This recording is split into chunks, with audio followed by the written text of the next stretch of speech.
Hi guys, నేను మీ విష్ణు. ఈరోజు ఆఫీస్లో బ్రేక్ఫాస్ట్ చూస్తే ఊతప్పం ఉంది. మనకి ఇంటర్ హాస్టల్స్లో ఉప్మా ఎలానో మా ఆఫీస్లో ఊతప్పం అలా. ఎవరు తినరు. అలా సరదాగా బయట తిందామని వెళ్ళాం. అదేంటో ఫ్రెండ్స్, నాకు దోశ తప్పితే వేరేది తినబుద్ధి కాదు. అందరూ దోశనే చెప్పుకున్నారు. వాళ్ళకు కూడా నాలానే దోశ అంటే ఫేవరెట్ ఏమో. మా ఫ్రెండ్ ఆనియన్ పెసరట్టు చెప్పి ఆనియన్ అలానే వదిలేసింది. మీ గ్యాంగ్ లో కూడా ఇలాంటి వాళ్ళు ఉంటారు కదా, ఒకవేళ ఉంటే వాళ్ళకి షేర్. ఏం ఆర్డర్ చేసావు శ్రీజ?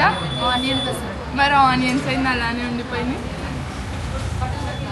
ఇంకా బ్రేక్ఫాస్ట్ అయితే పూర్తి చేసుకుని మళ్ళీ లోపలికి అయితే రిటర్న్ అయ్యాము. కాసేపు మా ఫ్రెండ్స్ సరదాగా రీల్స్ చేస్తుంటే చూసేసి అలానే ఫ్యూజ్ బాల్ కనపడితే కొద్దిసేపు ఆడుకొని మళ్ళీ కూలి పనికి అయితే స్టార్ట్ అయ్యాం.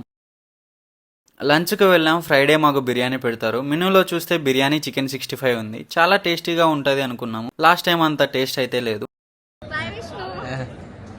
లాగౌట్ అయితే అయిపోయింది. క్యాబ్ ఎక్కేసాను. నా దరిద్రం ఏంటో క్యాబ్ ఎక్కగానే వర్షం స్టార్ట్ అయింది. అలానే తడుచుకుంటూ రూమ్ కి వెళ్ళిపోయా.